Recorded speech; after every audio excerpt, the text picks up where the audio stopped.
Jackson's perspective. "Where is he?"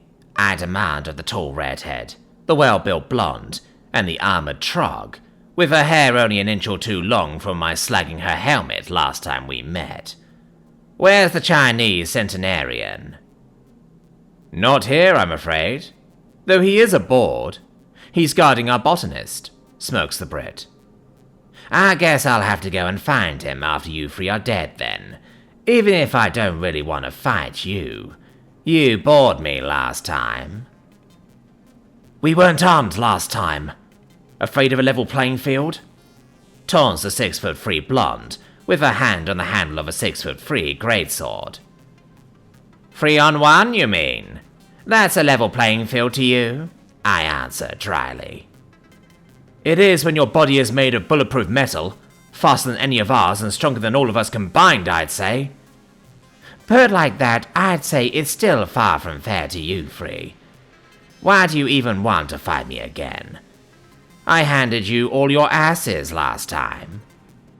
"Exactly.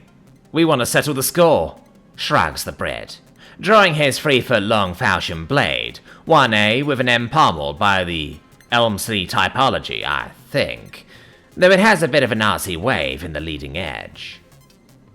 "You burned off my hair," accuses the primitive dully.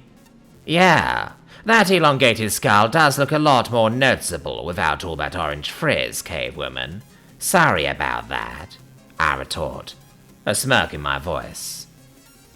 Her tan skin goes bright red. I must have hit a nerve. "Good that your friends still want to hang out with you now you're so ugly." The blonde responds instantly. "I actually prefer her with short hair. You get to see more of her face now." "That's so. Maybe I should start offering my services as a barber then," I say with a mock bow. "Now, we gonna talk hairstyling all day, or are we gonna fight?" I ignite the sword staff.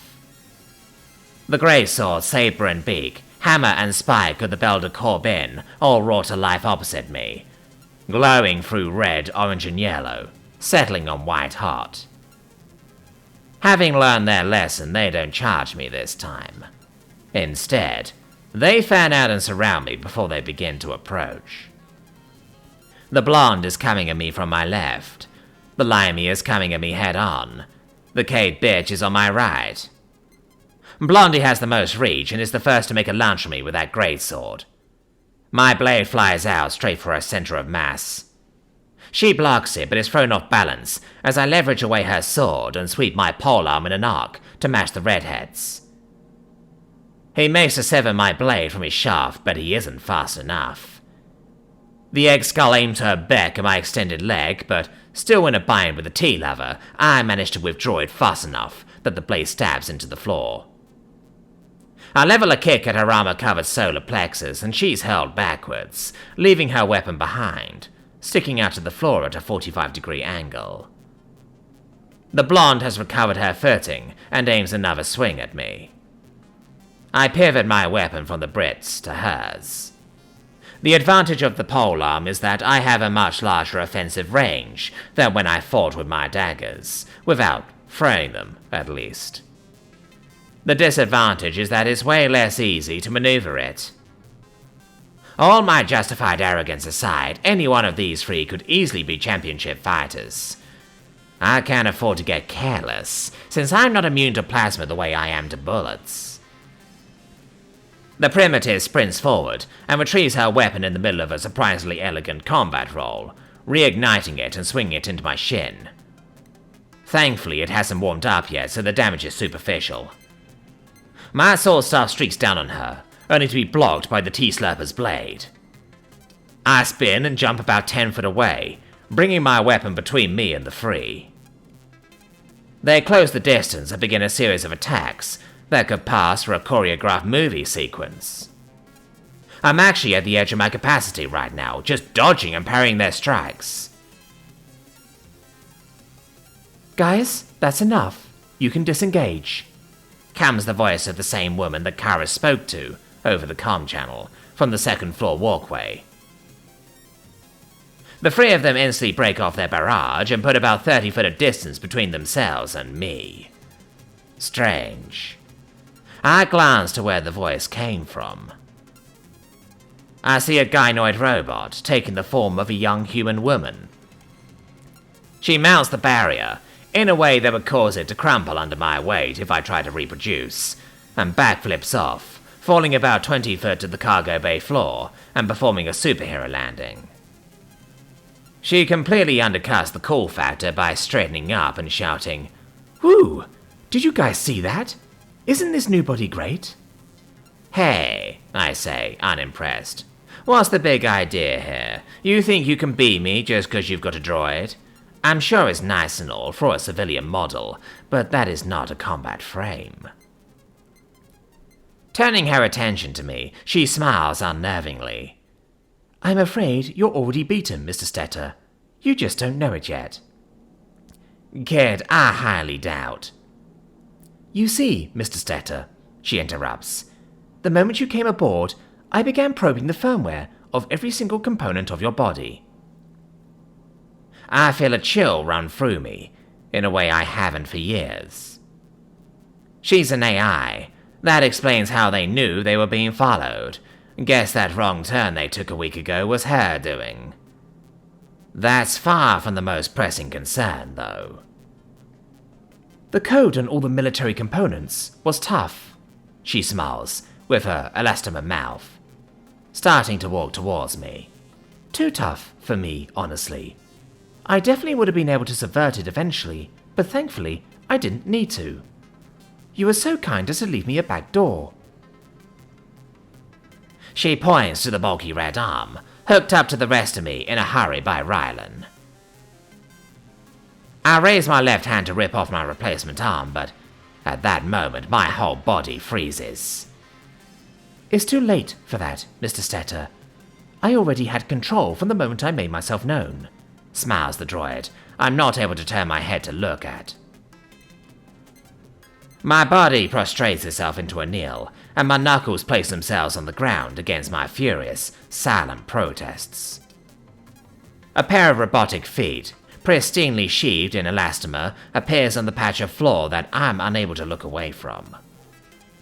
My vision suddenly becomes much more three-dimensional, and without the sense data feedback from my hijacked body, it takes me a few moments to realize that means my eyes are further apart. She's opened my skull! A nauseatingly 3D robotic hand reaches between my eyes and is pulled back holding an inertially dampened container, filled with clear liquid and a thick cable coming out of his back.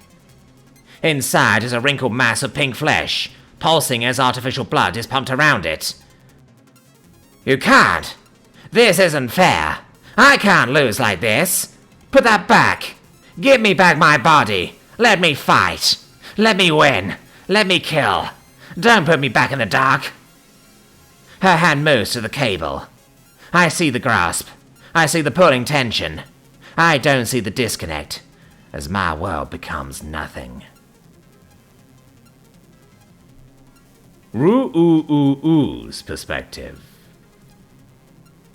The Terran man sits on the ground, his legs crossed and his eyes closed as the Terran pirates carve their way through the door.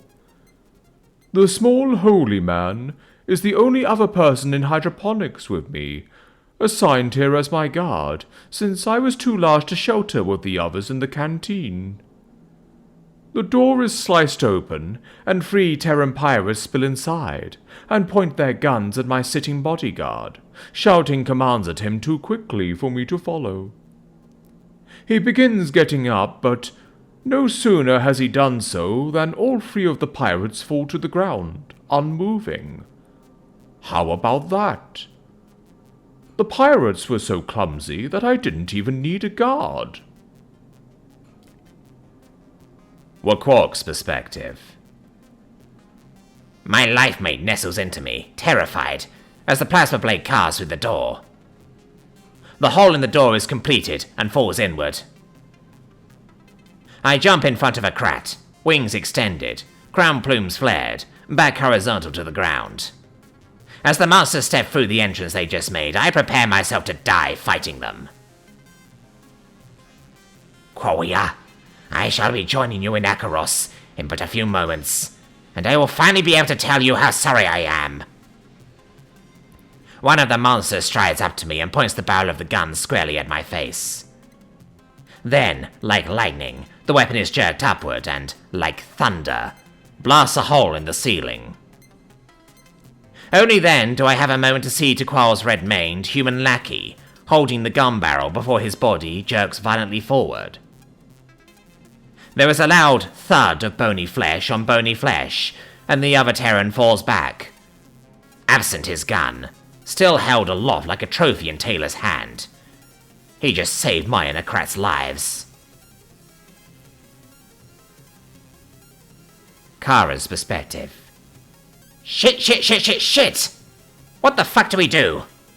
I've been trying and failing to pull away from the ship since the borders went dark, but whatever I did, it just wouldn't let us go. Now the tables have turned and we're being boarded. That probably means they've already taken care of Stetter, somehow. Fuck, this is bad. Open this door! Screams a man's voice from outside the cockpit. I don't keep any weapons in here. I look around for anything I can use to defend myself with. My eyes land on a box cutter in a half-open drawer. I grab it, and clumsily extend the blade before turning to hold it in front of me, facing the door. At exactly that moment, the man says, "I've had enough of this. Break it down, Fran." I shriek as the suddenly very flimsy-looking door is ploughed straight through by a powerful shape, about a head shorter than me, and seeming to be made of silver and blue metal. An extremely large, buff man with wavy, medium-length copper hair steps through behind what I now realize is a very stocky Neanderthal woman. "Stay back!" I tremble, pointing the box cutter at the pair. The man's bright green eyes come to rest on mine and go wide. The color drains from his already pale face as his mouth forms the question. Mum? Baffled, I start, "What?" But that's as far as I get, before a gauntleted Neanderthal hand grabs both of mine, and a gauntleted Neanderthal fist impacts my face, breaking my nose.